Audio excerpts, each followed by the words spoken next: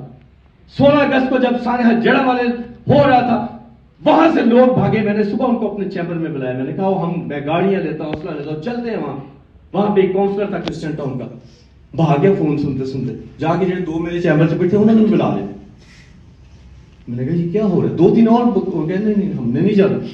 ہم گئے, ہم پہ حملہ بھی ہوا, سیم ڈے پہنچے وہاں پہ, خدا سے کمٹمنٹ کی تھی کہ جو کرسچن ٹاؤن کا چرچ چلا ہے وہاں پہ جا کے نماز پڑھ کے, نہیں اور میں پڑھ کے آیا 16 اگست کو. اور مزے کی بات یہ ہے کہ جب ہم پہ حملہ ہوا مجھے اکیلے کو اجازت ملی کہ تو چرچ تک صرف سارا اسکواڈن کیا تھا پولیس نے, اور میری جرت دیکھ کے پھر وہاں کے ایس ایچ او نے میری ویڈیو بنائی, کہتا ہے یار میں تمہیں سلام کرتا ہوں, تمہاری ویڈیو 1 منٹ کی ویڈیو سے میری بنائی. ملک کی انتظامیہ نے وہاں پہ ہم نے لوگوں کو, مسلمانوں کے گھروں میں جنہوں کرسچنوں نے پناہ دی تھی, اچھے لوگ بھی تھے, پناہ دی تھی, ہم نے ان کو, انہوں نے ہمیں ہینڈ اوور کیے. تو رسک بھائی لینا پڑتا ہے قوم کے لیے. جب آپ کا ویژن کلیئر ہو, جب آپ کی کمٹمنٹ کلیئر ہو تو ہمیں آگے بڑھنا ہی پڑتا ہے. تو کمٹمنٹ یہ ہے کہ ہم نے اپنی آئندہ آنے والی نسلوں کو ایک محفوظ اور خوشحال مستقبل دینا ہے. ہم نے ان کو انتہا پسندوں اور غارت گروں کے حوالے نہیں کرنا کہ جب مرضی ہم نے بڑا اچھا گھر بنایا ہے یا آگ لگا جائے. ہم نے یہ بیٹیوں کا سامان جہیز اکٹھا کیا ہے, وہ لوٹ کے لے جائیں. آ سکتی تو دنیا میں کہیں نہیں ہوتا.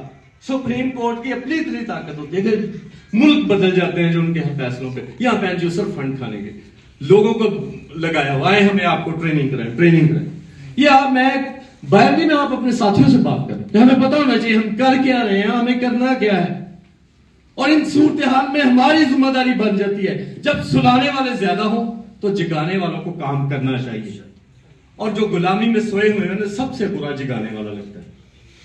جتنی کوئی گہری نیند سویا ہوگا جگانے والا اتنا ہی برا لگتا ہے. تو ہم برے لگتے ہیں لوگوں کو کیونکہ سچ بولتے ہیں, ہم جگاتے ہیں, لوگ اٹھنا ہی نہیں چاہتے. لوگ کہتے ہیں کہ بس ٹھیک ہے, جس طرح موسیٰ کو بھی وہ چیلنجز دیتے ہیں. ہماری قوم تیار نہیں ہے وہ بیابان کا سفر کاٹنے کے لیے. اس لیے میں نے کہا کہ یہاں پہ آپ جتنا مرضی لڑیں, جتنا مرضی کوئی آپ کو تعریفی کلمات بھی نہیں کہے گا. یہاں پہ تو درویشوں کی طرح وہ سوکھے ہوئے تالاب میں بیٹھے ہوئے ہیں, بس تو اللہ کو نبھانا ہے, کمٹمنٹ کو نبھانا ہے, پھر ہی مرنا ہے. ریوارڈ اوارڈ والی کوئی بات نہیں, یا تو مرنا ہی ہے. اگر اس کمٹمنٹ میں میپین کی کمٹمنٹ ہے تو ہم آگے بڑھ سکتے ہیں, ورنہ پھر چھوڑ دینی چاہیے.